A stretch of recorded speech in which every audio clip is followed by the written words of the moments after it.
আমি রাশেদ খান আজকে বিএনপিতে যোগদান করেছি এবং জনাব তারেক রহমানের নেতৃত্বে ইনশাআল্লাহ দেশ এবং জনগণের জন্য সংগ্রাম করে যাব, কাজ করে যাব। আমরা আজকে এখানে একটা বিশেষ ঘোষণা দেওয়ার জন্য আপনাদের সামনে উপস্থিত হয়েছি। গণ অধিকার পরিষদের সাধারণ সম্পাদক জনাব মোহাম্মদ রাশেদ খান তিনি বাংলাদেশ জাতীয়তাবাদী দলে যোগ দিচ্ছেন এবং বাংলাদেশ জাতীয়তাবাদী দল সিদ্ধান্ত নিয়েছে যে ঝিনাইদহ 4 আসন, যেটা ঝিনাইদহ সদর এবং কালীগঞ্জ থানা নিয়ে, এই আসনে মোহাম্মদ রাশেদ খানকে ধানের শীষ প্রতীকে নির্বাচন করার জন্য মনোনয়ন দেওয়া হচ্ছে। এটা আপনারা আমাদের দলের সিদ্ধান্ত, এটা আমি আপনাদেরকে জানালাম। সেই সঙ্গে আমি আপনার অনুরোধ করব, এই ঝিনাইদহ ও কালীগঞ্জ ঝিনাইদহ সদর কালীগঞ্জ অর্থাৎ ঝিনাইদহ 4 আসনের বিএনপি সকল নেতা কর্মীকে মোহাম্মদ রাশেদ খানের সঙ্গে কাজ করার জন্য এবং তাকে বিজয়ী করার জন্য সর্বশক্তি দিয়ে কাজ করার জন্য। আসসালামু আলাইকুম। বাংলাদেশ জাতীয়তাবাদী দল বিএনপি সংগ্রামী মহাসচিব, তাকে অসংখ্য ধন্যবাদ। আমি মোহাম্মদ রাশেদ খান 2018 সালের কোটা সংস্কার আন্দোলন থেকে আপনাদের সাথেই ছিলাম। কিভাবে রাজপথে সংগ্রাম করেছি আপনারা সবাই জানেন, সাংবাদিক ভাইয়েরা।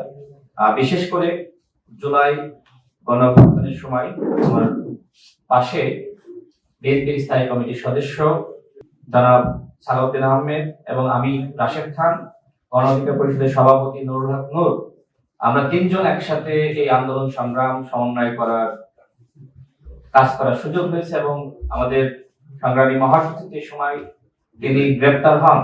বিএনপির সংগ্রামী মহাসচিব আমাদের সালাউদ্দিন আহমেদ ভাই, তিনি ইন্ডিয়া থাকলেও এই আন্দোলনকে যেভাবে সমন্বয় করেছেন, এবং আমার ভূমিকা সম্পর্কে আসলে আমি বলতে চাই না, সালাউদ্দিন আহমেদ ভাই তিনি জানেন, তিনি বলবেন। আমি এতটুকু বলতে চাই, বাংলাদেশ জাতীয়তাবাদী দল গণমানুষের অধিকার প্রতিষ্ঠায় লড়াই সংগ্রাম করছে এবং শহীদ প্রেসিডেন্ট জিয়াউর রহমান, যাকে আমি নিজের আদর্শ হিসেবে মনে করি, বর্তমানে বিএনপি নেতৃত্ব দিচ্ছে জনাব তারেক রহমান, তিনি আমাকে অত্যন্ত স্নেহ করেন, ভালোবাসেন। ফ্যাসিবাদ বিরোধী আমল থেকে তার সাথে আমার সম্পর্ক। আমি মনে করি নতুন বাংলাদেশ গঠনে তার নেতৃত্ব দেশ এবং জনগণের জন্য অত্যন্ত প্রয়োজন। আমি বিশ্বাস করি সংস্কার, বিচার এবং সুষ্ঠু নির্বাচনের ক্ষেত্রে জনাব তারেক রহমান গুরুত্বপূর্ণ ভূমিকা রাখবেন। আমি রাশেদ খান আজকে বিএনপিতে যোগদান করেছি এবং জনাব তারেক রহমানের নেতৃত্বে ইনশাআল্লাহ দেশ এবং জনগণের জন্য সংগ্রাম করে যাব, কাজ করে যাব। আসসালামু আলাইকুম।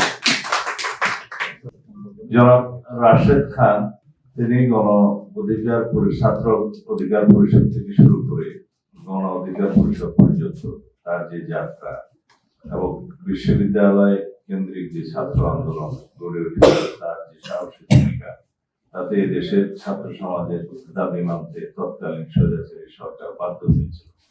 সেই ভূমিকায় রাশেদ খানের নাম আমাদের ইতিহাসে উজ্জ্বল থাকে।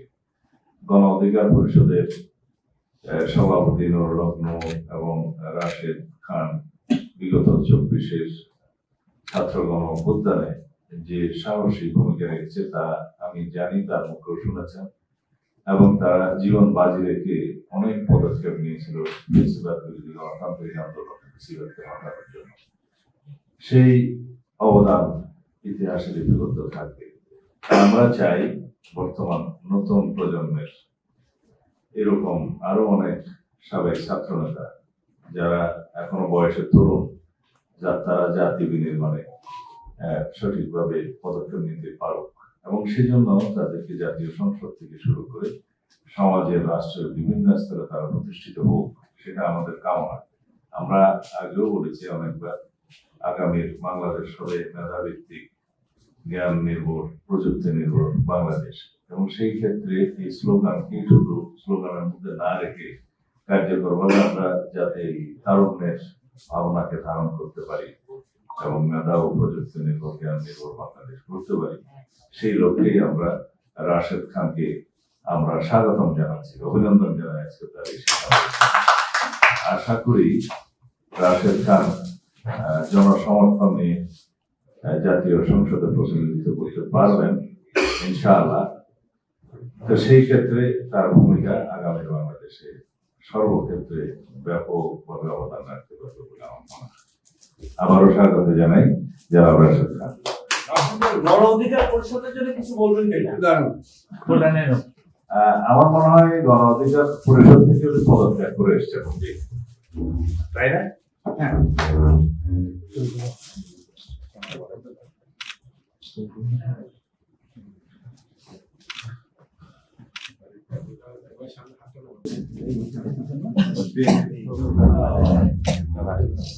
ও